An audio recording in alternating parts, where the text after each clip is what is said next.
Hi, welcome to my channel. My name is Leia, and today I'm going to be doing a September reading wrap up. I only read 3 books in September. I feel like each of them was like around 500 pages, so I think that's why I couldn't really get to a whole lot of them. But besides that, I feel like they were all pretty good books. I started off the month reading Winners by Fredrik Backman.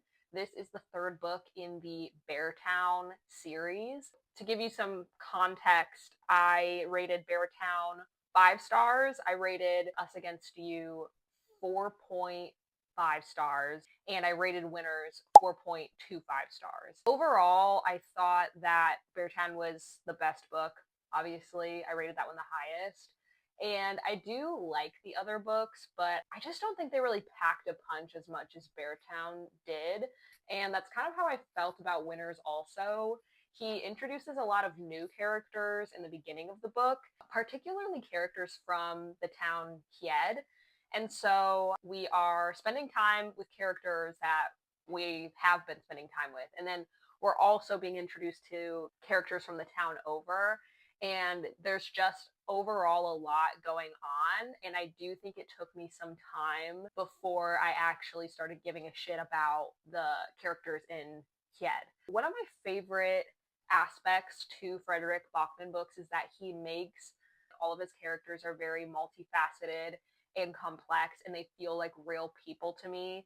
But I will say, we begin the story following a particular family in Hied. It felt like the Hied version of Maya's family. It felt like I had read these exact characters before, but just like in a slightly different font. I didn't really care about them until I would say at least halfway through the book. I just really, really struggled to get into this one. That also partially might be my fault because I did take a pretty big break between book 2 and book 3. This was the only book where I'm like, I don't think I'm gonna cry. I cry very easily. Book 1 made me cry so many times. I didn't think book 3 was gonna make me cry, but then at the very end, it absolutely did. I did really, really like the ending and how he eventually wrapped it up. I will say I did kind of start to feel by book 3 like what more can possibly happen in these towns and to these people. Just so much trauma in one friend group. Still love Fredrik Backman. I want to read everything else he's ever written. I want to read everything he's ever written ever. And then I picked up The Invisible Man. We are following a nameless narrator who is a young black man living in Harlem in the 1930s. It was really good, but I think this is a book that should be read within a classroom setting. I do not have like an English or literature background, so I think this was probably one of the most challenging books I've read as an adult anyway. I feel like I had a hard time fully understanding it.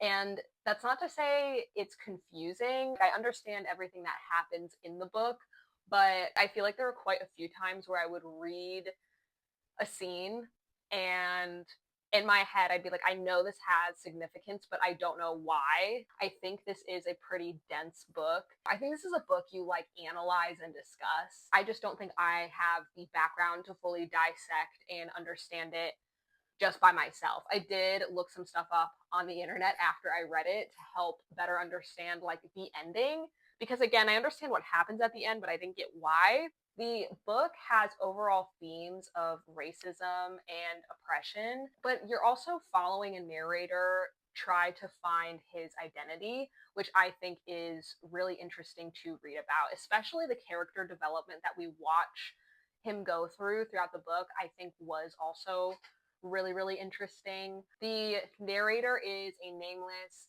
young black man, and he is very intelligent. He's very eloquent. He is pretty career driven and goal driven.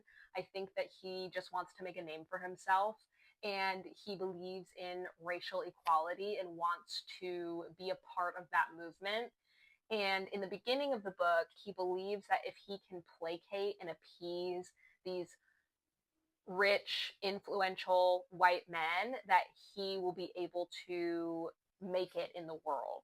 And what he doesn't realize is that they're not genuinely interested in his success. And it's actually probably not even within their best interest that Black people in general do not progress any further from where they already have. And so you're kind of watching him throughout the book become disillusioned to this idea that they aren't working within his best interest, even if they seem they are, and even if they seem like they care. I do feel a little silly rating it at all because I know this is such an important and influential book. I just don't think I have like the educational background to fully understand everything that this book was doing.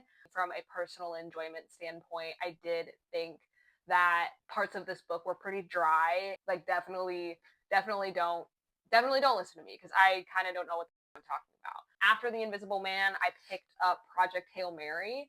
I have heard so many people on the internet rave about this book, and I was so excited to pick this up. This is about a man that wakes up from a very, very long sleep, and he figures out that he is in a spaceship and in space, and he doesn't remember the reason why he's in there. I don't want to give any more of the plot away than that because I went in this knowing pretty minimal information. I feel like it was more fun that way. People also really recommend the audiobook. I agree with that statement, and I am not someone that really loves audiobooks in general. I feel like I have a harder time paying attention than when I'm physically reading a book. It's just like a personal preference thing. But I loved the audiobook for this. I thought it was really, really good. Overall, I thought this was really fun and entertaining. And I feel like if you read the book for the entertainment value and kind of just like suspend your belief a little bit, you're going to have a good time and you're going to really like it. However, I did think a lot of this was unrealistic. The circumstances in which this man is in space, I just like cannot rationalize at all. This is also pretty science. I don't want to say science heavy, but I feel like the author really.